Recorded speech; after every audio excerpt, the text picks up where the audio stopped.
ان باتوں کے بعد شاہ فارس ارتخشستہ کے دور سلطنت میں عزرا بن سرایہ بن عزریہ بن خلقیہ بن سلوم بن صدوق بن اخیتوب بن امریہ بن عزریہ بن مرایوت بن زراخیہ بن عزی بن بکی بن ابیسو بن فنہاس بن الیعزر بن ہارون سردار کاہن یہی عزرا بابل سے گیا، اور وہ موسیٰ کی شریعت میں جسے خداوند اسرائیل کے خدا نے دیا تھا ماہر فقی تھا، اور چونکہ خداوند اس کے خدا کا ہاتھ اس پر تھا،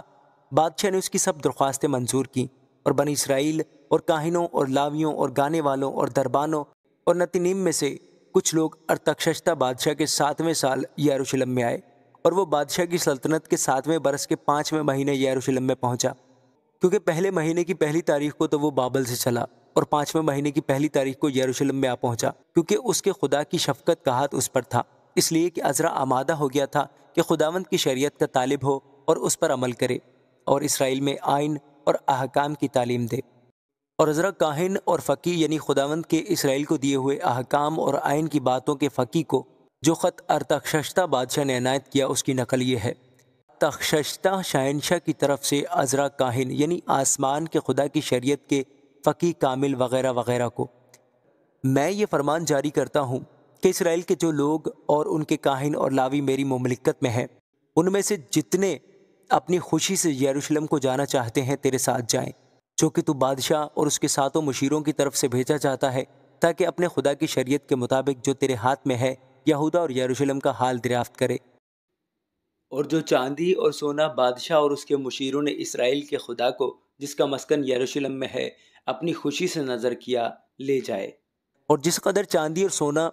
بابل کے سارے صوبہ سے تجھے ملے گا، اور جو خوشی کے ہدیے لوگ اور کاہن اپنے خدا کے گھر کے لیے جو یروشلم میں ہے اپنی خوشی سے دیں، ان کو لے جائے، اس لیے اس روپے سے بیل اور مینڈے اور حلوان اور ان کی نظر کی قربانیاں اور ان کے تپاون کی چیزیں تو بڑی کوشش سے خریدنا، اور ان کو اپنے خدا کے گھر کے مذبح پر جو یروشلم میں ہے چڑھانا، اور تجھے اور تیرے بھائیوں کو باقی چاندی سونے کے ساتھ جو کچھ مناسب معلوم ہو وہی اپنے خدا کی مرضی کے مطابق کرنا، اور جو برتن تجھے تیرے خدا کے گھر کی عبادت کے لیے سونپے جاتے ہیں ان کو یروشلم کے خدا کے حضور دے دینا، اور جو کچھ اور تیرے خدا کے گھر کے لیے ضروری ہو جو تجھے دینا پڑے اسے شاہ خزانہ سے دینا۔ اور میں ارتخشستہ بادشاہ خود دریا پار کے سب خزانچیوں کو حکم کرتا ہوں کہ جو کچھ عزرا کاہن آسمان کے خدا کی شریعت کا فقیہ تم سے چاہے وہ بلا توقف کیا جائے، یعنی 100 کنتار چاندی اور 100 کر گیہوں اور 100 بت میں اور 100 بت تیل تک، اور نمک بے اندازہ جو کچھ آسمان کے خدا نے حکم کیا ہے سو ٹھیک ویسا ہی آسمان کے خدا کے گھر کے لیے کیا جائے، کیونکہ بادشاہ اور شہزادوں کی مملکت پر غضب کیوں بھڑکے۔ اور تم کو ہم آگاہ کرتے ہیں کہ کاہنوں اور لاویوں اور گانے والوں اور دربانوں اور نتنیم اور خدا کے اس گھر کے خادموں میں سے کسی پر خراج چنگی یا محصول لگانا جائز نہ ہوگا۔ اور اے عزرا تو اپنے خدا کی اس دانش کے مطابق جو تجھ کو عنایت ہوئی حاکموں اور قاضیوں کو مقرر کر، تاکہ دریا پار کے سب لوگوں کا جو تیرے خدا کی شریعت کو جانتے ہیں انصاف کریں، اور تم اس کو جو نہ جانتا ہو سکھاؤ، اور جو کوئی تیرے خدا کی شریعت پر اور خدا کے فرمان پر عمل نہ کرے اس کو بلا توقف قانونی سزا دی جائے، خواہ موت یا جلاوطنی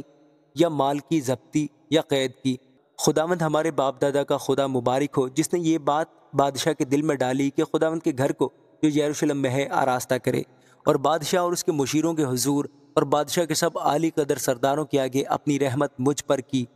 اور میں نے خداوند اپنے خدا کے ہاتھ سے جو مجھ پر تھا تقویت پائی، اور میں نے اسرائیل میں سے خاص لوگوں کو اکٹھا کیا کہ وہ میرے ہمراہ چلیں۔ آمین۔